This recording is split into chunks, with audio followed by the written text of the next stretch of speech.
안녕하십니까. 주식밖에 모르는 남자 주모남TV의 주모남입니다. 자아전자, 애플과 삼성 두 개의 거래처를 가지고 있는 업체인데요. 저와 같이 공부해 보도록 하겠습니다. 오늘 날짜 2023년 7월 9일이고요. 자아전자 주가는 32,950원으로 고점은 37,300원 대비 많이 빠졌긴 합니다. 그렇게 많이 빠지진 않았고요. 시가총액은 7,191억인데요. 현재 주가 따졌을 때 NH 투자자들 기준으로 인해서 NH 투자자들 평균 이제 단가는 28,075원으로 지금 사게 되면 NH 투자자들 평균보다 4,000원 조금 비싸게 산다고 생각하시면 좋을 것 같습니다. 그리고 어깨에 투자한다고 생각하면 될 것 같고요. 현재 액면 금액은 100원이 아니고 한 주당 500원의 액면 금액을 보이고 있고요. 일단 매출액, 영업이익, 당기순이익 크게 봤을 때 이 빨간색이 많잖아요. 그렇게 영업이익과 당기순이익 측면이 딱히 그렇게 좋아 보이지는 않습니다. 하지만 가지고 온 이유는요. 애플 때문인데요. 일단 그 추후에 설명을 해드리고요. 매출액 같은 경우는 이번 분기 949억으로 매출액 원가가 86.7%, 판관비가 27.9%로 일단 영업이익이 138억 마이너스입니다. 그래서 마이너스 14.6%고요. 당기순이익 같은 거는 154억, 마이너스 154억으로 마이너스 16.3%라고 보면 될 것 같고요. 매출액 비중을 땄을 때 국내가 15.1%, 아시아가 84.3%, 그리고 유럽이 0.3, 미주가 0.3% 정도라고 보면 될 것 같고요. 부채 비율은요 19.97%라고 보시면 될 것 같습니다. 금융자산에서 금융부채를 빼면요 257억으로 금융자산이 훨씬 많고요. 좀 안타깝게 개성공단에 공장을 갖고 있습니다. 개성자아전자는 전자는 소재지가 개성입니다. 그래서 거기에 대해서 인출 제한 4억 정도인데요. 좀 안타까워서 가지고 왔습니다. 그래서 오늘 설명할 포지션은요 두 가지의 매출, 즉 AFA 진동모터 OIS와 PTC 기타가 있는 그 중에 매출 비중이 가장 큰 86.5%를 가지고 있는 이 부분에 대해서 설명을 드릴 건데요. 일단은 카메라, 핸드폰에 카메라 모듈이 있잖아요. 그 카메라의 기능 중에 기본 카메라, 망원 카메라, 초광각 카메라가 있는데 이 모듈이 하나인가, 듀얼인가, 트리플인가, 쿼드인가 4개가 있습니다. 근데 이 모듈의 어떤 부분을 담당을 하냐? 바로 이 부분입니다. 렌즈가 아닌 바로 이 액추에이터 부분인데요. 카메라 모듈 렌즈는 이렇게 다양하게 되어 있지만은 이 렌즈를 감싸고 있는 이 액추에이터 부분을 자아전자가 납품을 한다고 보시면 좋을 것 같습니다. 방식은요 스프링 방식과 볼 가이드 방식인데요. 사실 애플에서 이제 폴디드 줌을 못했던 이유가 이 스프링 방식에 있는데요. 사실 스프링 방식이 일단 볼 가이드 방식보다 뒤처집니다. 그래서 볼 가이드 방식은 일단은 이 기술력을 보유한 게 자아전자, 삼성전기, 삼성전자인데요. 배럴이 좌우로 움직여서 초점을 잡고 있는 오토 포커스 기능과 OIS 옵티컬 이미지 스테이블라이저에서 배럴이 좌우로 움직여서 흔들림을 잡아주는데요. 스프링 방식은 그냥 말 그대로 스프링이 움직여서 하기 때문에 자연스럽지가 않습니다. 하지만 볼 가이드 방식은 볼이 움직이기 때문에 미세하게 움직이기도 하고 하여튼 스프링 방식보다 조금 더 나은 방식을 생각하시면 좋을 것 같고요. 이 볼 가이드 방식을 애플이 이번에 자아전자 덕분에 착용을 할 수 있어서 폴디드 줌이 달린 아이폰이 나온다고 생각하시면 좋을 것 같습니다. 그래서 이쪽인데요. 액추에이터의 이 부분을 자아전자가 이제 판매를 해서 매출을 크게 일으킨다 생각을 하시면 좋은데요. 자아전자 같은 경우 연구개발 비용을 꽤 많이 투자를 합니다. 이번만 하더라도 131억, 그러니까 매출액 대비 15.74%, 작년 1년 동안 329억, 219억, 꽤 많은 돈을 이제 연구개발비에 투자를 하는데요.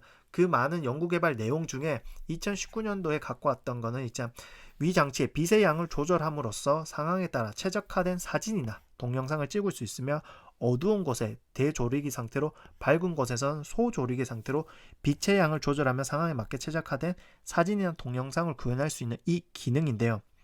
이것을 OIS 오토포커스 IRIS 일체형 제품의 기술 확보 및 듀얼 카메라 적용 제품 확대를 통해서 국내 핵심 고객사의 채용 모델 증가에 대한 개발 참여와 상품화 개발 역량을 이제 강화를 하여서 납품을 할 거. 이후에 2020년대는 이제 10배 폴디드 줌을 개발을 하였습니다. 그래서 스마트폰 카메라 모듈의 광학은 줌은 멀리 있는 피사체를 화질 저하 없이 가까이 당겨 사진을 찍는 기능으로 줌 성능 향상시키기 위해서 렌즈와 이미지 센서 사이의 거리 확보가 필요한데요.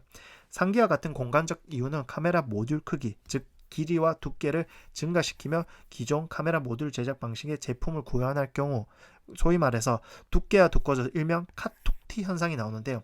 이런 카톡티 현상을 개선하기 위해서 센서와 렌즈들을 상하로 세로로 적층하는 기존 방식과 달리 잔망경 구조, 즉 센서와 렌즈를 수평으로 적층하는 방식이라는 차별화된 방식으로 제품을 제작해서 했던 거냐. 이것을 2020년도에 자화전자와 삼성전기, 삼성전자가 손을 잡고 개발을 했다는 거죠. 그리고 현재 자화전자도 연구 개발 비용 꽤 많이 투자를 하고 그만큼 기술력을 가지고 있다 생각하시면 좋을 것 같습니다. 그래서 이번에 아이폰 15가 나오는데요. 보시면 알겠지만 카메라 첫 폴디드 줌인데 이거는 바로 아이폰 15 프로 맥스 한 개 모델에 5배 줌을 지원하는 것을 하는데요.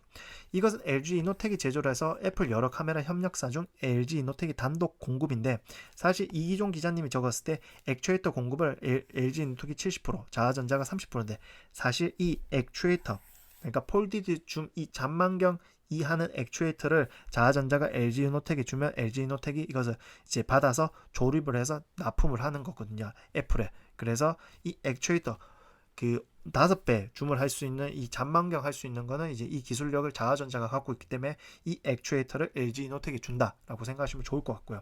그래서 이에 따라서 이번에 아이폰 15가 출시되면은 이제 프로가 잘 팔릴 것으로 예상이 되기 때문에 매출이 꽤 늘 것이다 예측을 해볼 수가 있고요.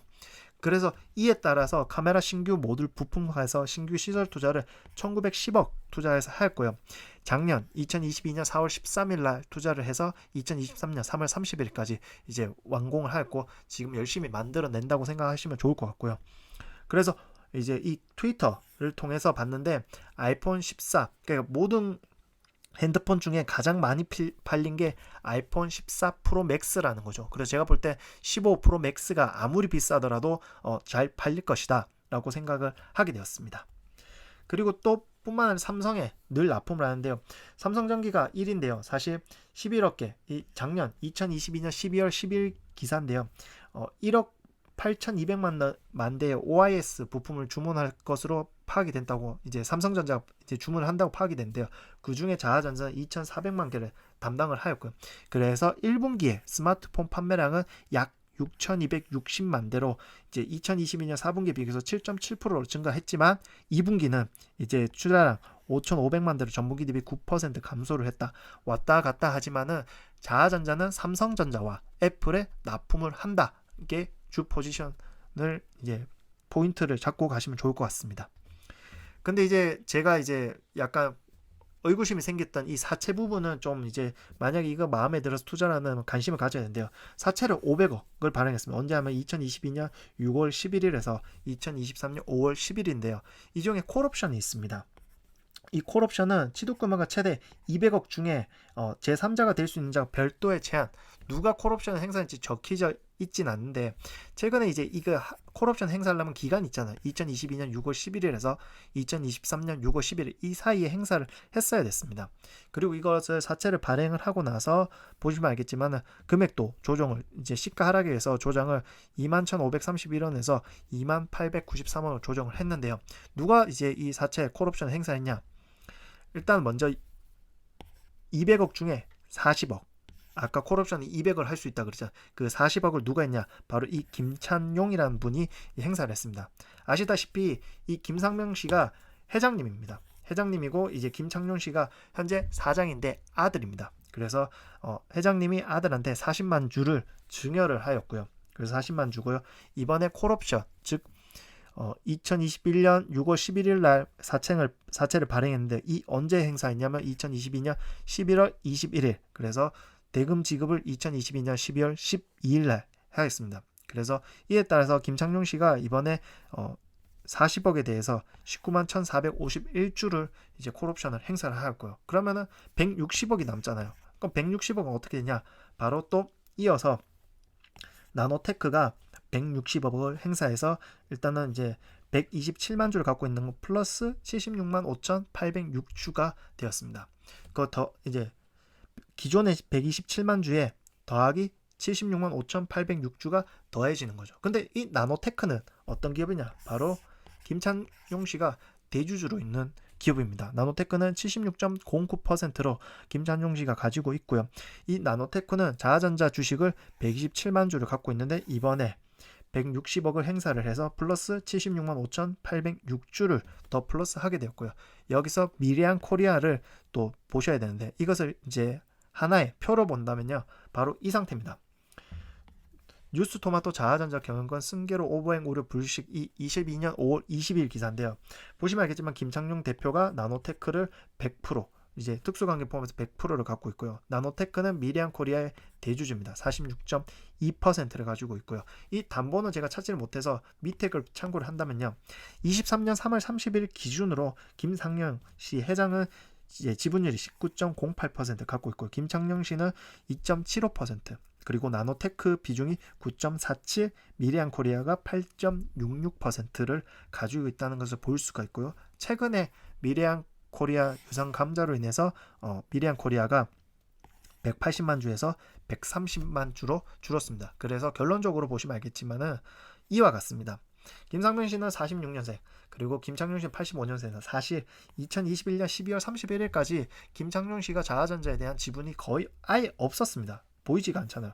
그러다가 이번에 이제 전환사채 콜옵션까지 다 해서 1년 반 만에 좀 급하게 지금 증여부터 해가지고 어떻게 됐냐, 자아전자, 나노테크, 미래한 코리아, 자아전자 순환 출자 그림을 그렸던 거죠. 그래서 김상현 씨는 현재 지분율 자아전자를 18.87%, 400만 주를 갖고 있고요. 김창룡 씨는 본인 주식 포함해서 총 18.13%, 즉 390만 주를 지금 자아전자에 간접적으로 이제 순환 출자 고리를 만들어서 18.13%를 가지고 있는 것으로 두 번 합쳐서 이제 거의 자아전자 주식의 37%를 갖고 있다고 보시면 될 것 같습니다.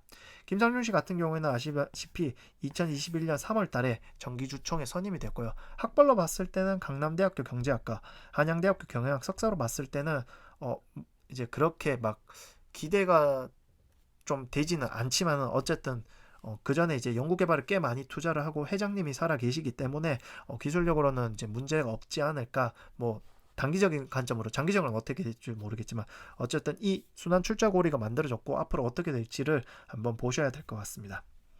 그리고 이제 조금 더 이제 임원들 급여를 보다가 좀 드는 생각인데, 일단은 사내 이사가 4분이고요. 감사가 1분, 그리고 미등기 인원이 6분이 있습니다. 그래서 이제 직원들은 1220명으로 일단은 세 달치가 거의 1070만 원 정도인데요. 이것을 따져봤을 때 1년 연봉으로 평균으로 4286만 원으로 볼 수 있고요. 미등기 인원은 이제 1년 9073만 원, 그리고 감사는 2억, 이사 한 분당 10억입니다. 그래서 연봉 비율 이사 대비 빠졌을 때 근로자 1위는 4.3%, 미등기 인원은 9.1%, 그리고 감사는 20%, 그리고 이사가 100%. 그래서 임금 격차가 꽤 크다라고 생각하시면 좋을 것 같습니다. 그래서 결론적으로 일단은 애플에 일단은 납품을 들어갔고요. 만약에 이번에 납품하는데 문제가 없으면은 이제 폴디듐이 이제 내년에 또 많이 도입이 됐기 때문에 그에 맞춰서 애플의 매출이 급성장할 수 있고요. 뿐만 아니라 자아전자가 애플의 매출이 늘고 폴디듐이 팔리는 프로맥스가 많이 풀리면은 자아전자 매출과 영업이익, 당기순이익이 참 좋아질 것으로 보이고요. 앞으로 삼성전자와 이제 관계가 어떻게 될지도 한번 관전 포인트인데 어떻게 될지 한번 보도록 하겠습니다. 감사합니다. 다음 주는 다른 종목으로 찾아뵙도록 하겠습니다. 감사합니다.